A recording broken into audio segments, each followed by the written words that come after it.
Everyone experiences their first night, and it's up to each person to decide which night they consider as their first. My first night with her, I quietly asked, "Have you been with any other men?" The innocent girl blushed and shook her head. "You're my first," she said, gripping my fingertips tightly with her small palm. "My name is Mike Harper. I just turned 32 this year. I'm still single, but don't lack anything. Highly educated, tall, handsome, with a high income. That's how others see my profile. I take pride in my job and don't lack women who are just for fun. I work at a high-end watch store that deals with luxury brand watches. It's located on a main street, and there are several other stores in the chain. Among them, I'm the youngest manager. It's not the flagship store, but it's consistently the highest performing store in the chain. I've been the top salesperson for 5 consecutive years. I have a huge lead over my colleagues. I've been used to jealousy and spite since my school days. My reputation at work is a jerk who gets the job done. Every day is a series of tension to not be undercut, but I consider these days fulfilling. I met her on the weekend. It was a Sunday evening, around the time people start heading home. That day, I was annoyed because a customer who had made a reservation cancelled at the last minute. This customer was someone who always spent a lot of money, someone who supported my sales. The reason for the cancellation was frustrating. He felt I didn't provide enough special treatment. Apparently, he had been watching from a distance as I served other customers. In simple terms, he was acting out of jealousy. Thinking about this myth in sales gives me a headache. There are more than enough people itching to pull me down. I was trying to keep my frustration from showing as much as possible. I didn't want my colleagues to think I was rattled. There were a few customers in the store, each being attended to by other clerks. Then, pushing the heavy door open, a seemingly out-of-place customer entered. She was a girl with long hair, loosely curled, giving off a feminine impression. She could pass for a college student, but also looked underage. Her skin was pure white, and she was wearing a bit of makeup. Her maxi skirt was khaki-coloured with large pockets like cargo pants. Beneath the skirt was black chiffon and lace, fluffy and airy. Peeking out from the hem of her skirt were short Doc Martens boots. Her top was a grey hoodie. For a moment, she caught the eyes of the clerks and customers in the store. That makes sense. She was incredibly beautiful. So much so that some customers started whispering, "Is she a celebrity?" She walked towards me, seemingly unaware of the attention she was drawing, probably because I was the only one free among the staff. She smiled at me over the showcase. I responded with a professional smile of my own. In my mind, I thought she must be just window shopping. There are not many items in the store that a high school or college student like her could afford. Usually, they ask for the price, drop their shoulders, and then leave. Feeling irritable, I started to serve her somewhat teasingly. "Looking for something?" I asked. She looked straight into my eyes, her face showing a hint of surprise. Then she replied in a small voice, "I'm looking for a gift for my father." With a slightly oppressed smile, she added, "It seems his birthday is coming up, and she wants to give him a watch." I didn't think there was a watch she could afford with the money she would have, but I thought it would be a good way to kill time until closing. "What kind of watch are you looking for?" I don't really know much about watches. My father is turning 60 this year. Do you have any recommendations?" she asked timidly. Her small voice sounded like that of a little squirrel. "Your father would be happy with any watch if you're the one to choose," I said. At my words, she gave a small nod, as if being pushed from behind. She began to look carefully at the watches in the showcase as she slowly walked around. Every now and then, She asked questions like, "What's the difference between this watch and that one?" She really seemed to know nothing about watches. She might not be able to choose anything when she sees the price. Then she stopped for a watch with a beautiful design on the dial. "It's incredibly beautiful, isn't it?" What she pointed out was a watch from a luxury brand. It's a beautiful watch that incorporates traditional Japanese craftsmanship. Her eyes sparkled as she looked at the watch. I took it out of the showcase to show her. "I'm torn between this one and the one over there," she said. The direction she pointed was another showcase for a different luxury watch brand. Watches priced in the range of $50,000 to $100,000 were on display. Certainly not a price range she could afford. I was slightly irritated, thinking she was just a window shopper after all. "All of these watches are quite expensive," I told her, implying that she probably couldn't afford any of them. She didn't seem to notice my snide remark and innocently smiled back at me. "Which one do you prefer, Buddy?" Being suddenly called Buddy, I was taken aback. I'd never been referred to as Buddy before, as no one seemed to feel that close to me. She stared at me intently, noticing that I was unable to hide my surprise. "Oh, I prefer the watch with the exquisite craftsmanship." Even though I was planning to recommend the more expensive one, I ended up honestly suggesting the one I liked. Despite being cheaper than the other one, this watch was also priced at $111,000. When she heard my response, she seemed satisfied and nodded. "Then I'll take this watch, please," she said casually, as if she were purchasing some cute trinket. "Could you gift wrap it for me too?" She tilted her head. I silently nodded in response. "Ma'am, the payment. It's going to be quite a hefty sum." I gently showed her the price tag. Showing her the hefty price tags somehow made me feel a little guilty. She checked the price tag, then took off her small backpack and pulled out a paper bag. She pulled out a bundle of bills, still strapped together, and offered it to me as casually as if she was taking out a bag of cookies. The $1,000 bills at the end of the stack came out of the backpack's front pocket. "I believe this should cover it. Can you please check?" Her words jolted me out of my silence. I told her it would take some time to wrap the item and led her to a sofa seat. A female staff member who had just finished serving other customers offered her a drink menu. Suddenly receiving such special service, she looked somewhat uncomfortable. I had the impression that there were still more bills in her paper bag. 10 minutes later, she carefully received a gift box with the watch in it and left the store. I was able to confirm she was not a minor from the customer's profile information, but why she was carrying around such a large amount of money remained a mystery. This was how I met her, Catherine Summers.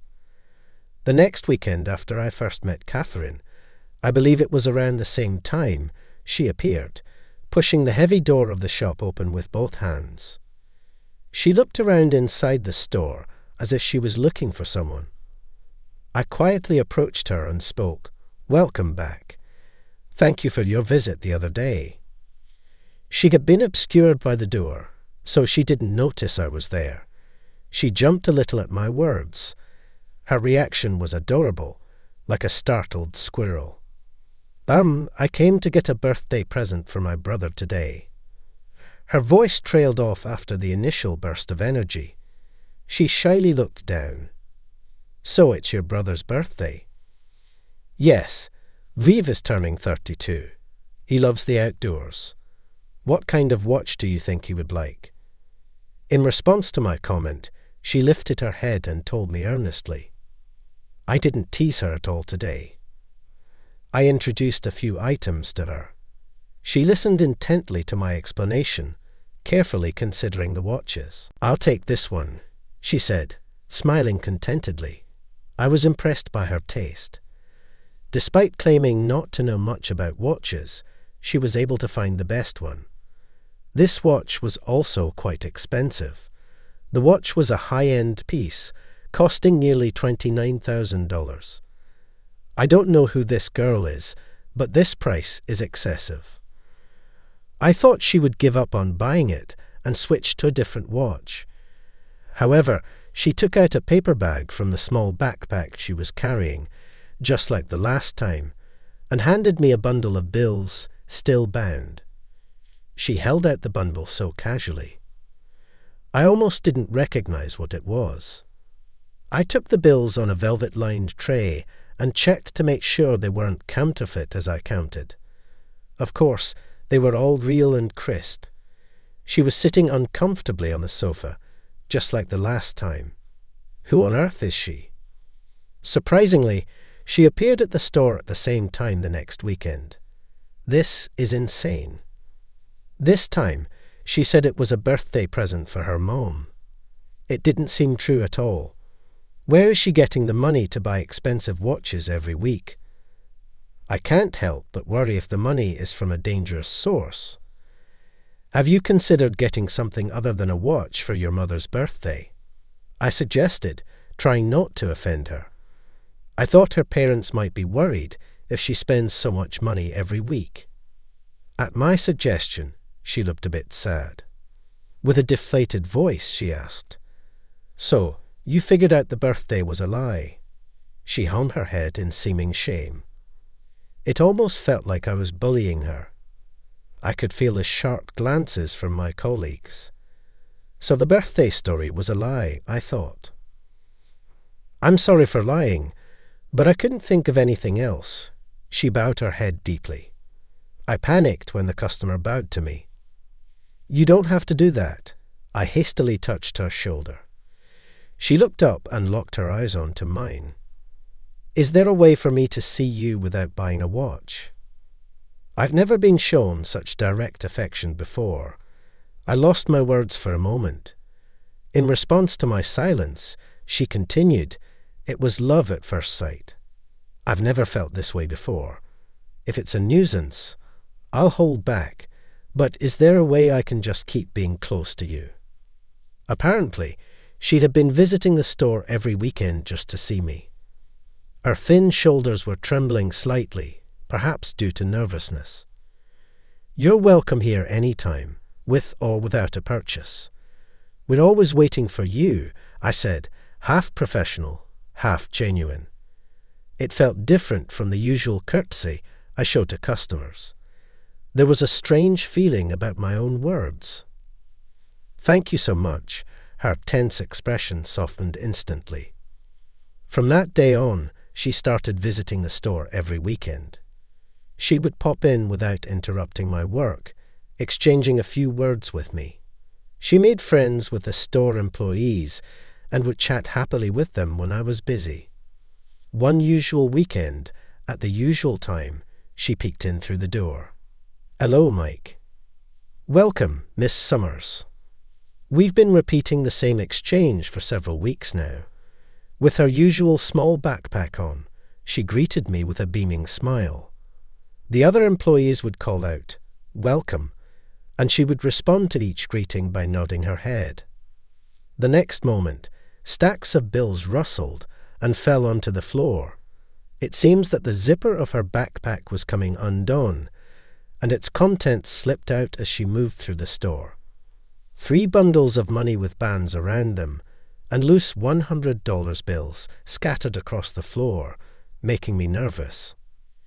She was checking her backpack, saying, "Ha." I picked up all the money and handed it to her. "Do you always carry around this much cash?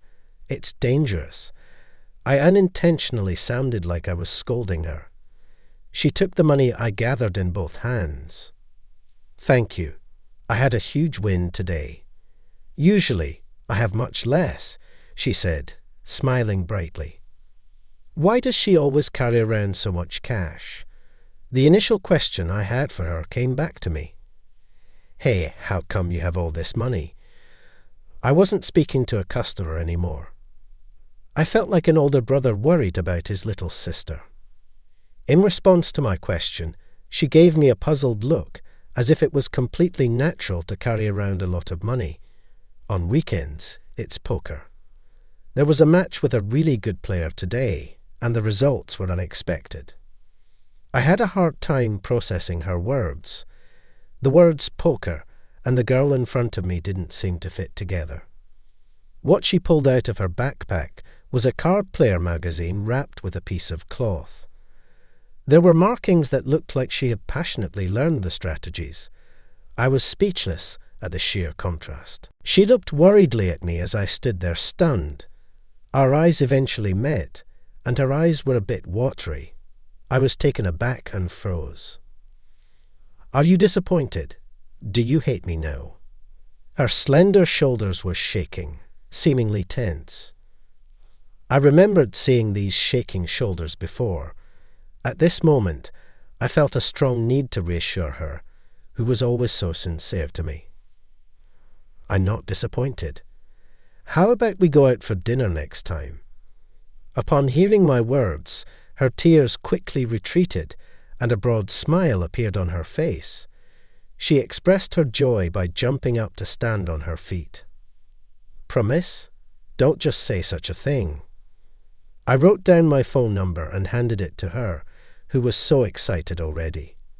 I knew I probably shouldn't be doing this, but I hoped they would let it slide just this once. In fact, the other employees seemed to be turning a blind eye. She accepted the note with my number as if it were a treasure and smiled with joy. I can't forget the trembling voice of hers when she first called me on the day I first asked her out. She told me there was a place she wanted to go during the day. "If you don't mind, I'll tag along." The place she took me was a casino not too far away from the watch store. Apparently, there was a sizable tournament happening. These players are the real ones. For the record, I don't gamble, not cards, no dice, no online stuff, nothing. She looked genuinely happy as she raised her bet, looking like she knew what she was doing. "It feels like a dream being here with you, Mike." Looking at her sparkling eyes and joyous face, I found myself feeling happy as well. She was unlike any other girl I've met before, and I found myself unsure of how to deal with it. We went to dinner after she was satisfied with her play. When I took her to a slightly fancy Italian restaurant I had reserved, she seemed a bit nervous. "Excuse me for a moment," I got a text. Her phone kept chiming with new text notifications during dinner. Each time, she would check her phone and reply. I caught a glimpse of the icon of the person texting her, a picture of a rugged-looking guy. Seeing that made me surprisingly irritated. "Boyfriend? He seems worry-prone. Let's finish up and head home." A cold, accusing voice slipped out without my intention. She looked at me startled. I couldn't see her straight for some reason, so I looked away. "Mike, look at me," she said. "Enough. Did you have fun making fun of me?" I knew it sounded petty, but I couldn't stop the words from spilling out. I acknowledged that this was indeed jealousy. I was already falling hard for her. "Mike, look at me," she prompted again. I reluctantly returned my gaze to her. She thrust her phone screen in my face with a desperate expression. "It's my brother. My brother is the worry word. Displayed beneath the icon of the man was the word brother. It seems she has an older brother around my age. She's trying to clear up the misunderstanding. She told me a lot about her brother. They became siblings due to their parents' remarriage, so they aren't related by blood, but he's a warrior and initially opposed our date. He was apparently worried about how her date was going, but he didn't contact her at all during the day. There were no messages from the brother during the day." I didn't think she was lying, but it felt a little off. "Well, if he contacted me while I was at the casino, I'd be furious," she says with a smile. I see. Recalling how she was during the day, it made all sense. I was increasingly attracted to her as I was getting to know her personality. "Catherine, can we make this into a relationship?" I asked her as she was happily eating her final dessert cake. I was a little nervous about what I'd do if she refused. She gave me a blank look for a moment, then looked at my face. The next moment, she stood up from her chair. "Yes, thank you, Mike." She gave me the whitest smile I had ever seen on her. "No, thank you, Catherine." I felt like I was being led by her pace, but I felt so good after all. Catherine and I continued to see each other, and 6 months passed. Today, we're planning to visit Catherine's family. Of course, I intend to express my feelings for her and how we envision our future. Catherine's mother, who came out to greet us at the entrance, was a very calm and kind-looking person. It seemed that both her parents and her worrywart brother would be there today. I fixed my shirt and walked into the living room. I could see her father sitting deep in the sofa and her brother standing next to him. The moment I saw her brother, I froze for an instant. There was a person from the past I didn't want to remember. I was in shock. Siren looked into me with a worried look. Mike, you're Mike Harper, aren't you?" Catherine's brother Robert raised his voice in surprise. He was the last person I could ever face in my life, the one person who knew the past I least wanted Siren to know about. I started to break out in a cold sweat. I was born in Germany and moved back to the States when I was in grade 7. At first, I had a hard time fitting into the school. The persistent bullying instigated by the girls in my class deeply wounded me, who was just a regular vulnerable teenager. It was Catherine's brother who helped me out. Robert was the only one who was kind to me, who was being excluded by the class. I betrayed such a kind classmate. The target switched from me to Robert, who was protecting me. That's how I got released from being the target, and I abandoned kind Robert. I joined the other classmates and bullied him. If I didn't, I would be left out again. It was fear that led me to betray Robert. In the end, whether this was the cause or not, Robert was not there after the summer vacation. He and his family had moved, and Robert got transferred to another school for the new semester. I had not seen Robert since then until this day. I am sorry, Robert. I just can't find the words to say. I wanted to run away from the situation and turned on my heels. I thought I would just run away. If Siren finds out what I did, she would be sad and very disappointed in me. I don't think I can stand it. Mike, what's the matter? As I brushed off her hand and headed for the door, Robert's voice reached my back. Are you going to run away again?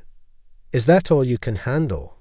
Robert's words made me stop in my tracks. I wondered what I would lose if I ran away from here. I knew I would lose Catherine. At the same time, I felt like I would lose something very important as a person. I closed my eyes tightly and motivated myself. Then once again, I turned around and showed my face in front of Robert. What? What should I do? I muttered like a child. Robert smiled in astonishment at my behaviour. Don't be bound by such old things. I was a little surprised, but such coincidences happen, I guess. He chuckled and lightly tapped my shoulder just like he used to. Catherine looked on blankly, unable to understand what was happening. Robert explained to Catherine that we were classmates in school and had not seen each other since he moved away. Catherine looked surprised and glanced back and forth between Robert and me. Well then, there's nothing to worry about. The guys were friends, right? That's a good thing, isn't it? Catherine, looking happy, gave Robert a hug around his neck. I sat properly on the floor again and greeted their parents. I recognize that greeting you all might be delayed, but I am Catherine's boyfriend, and we're in a serious relationship. I hope that we can get along, and that she and I can continue to nurture our bond. Catherine's father gently touched my shoulder as I bowed my head to the floor in greeting. "Lift your head. It's been a while, hasn't it? I'm glad to see you well." When we were in grade 7, I had been treated to dinner at Robert's house a few times. Robert's dad must have remembered me from that time. I was worried about who Catherine would bring, but if it's you, I'm fine. But I abandoned Robert, I unintentionally said to her father, who was smiling at me gently. Does he hold no grudges against me for abandoning his son? You know your own weaknesses and faults. That's what makes a person grow kinder with time. Hearing those words, I felt tears welling up in my eyes. The kind and open minds that Robert and Catherine have must be the result of the heritage from this man. I thought I wanted to become someone like him who can forgive mistakes by others. Robert had told me that the move during summer break wasn't due to anything that happened at school. Apparently, his biological mother's health had worsened, and she was to be transferred to a different hospital. Knowing she wouldn't recover, the family had moved to be with her until the end. I decided to make a prayer in front of her picture in the living room. As I was silently praying, Robert chuckled next to me. I guess Mom arranged this. Catherine is still in college, so we plan to start preparing for the wedding as soon as she graduates. A year has passed since Siren, and I started dating.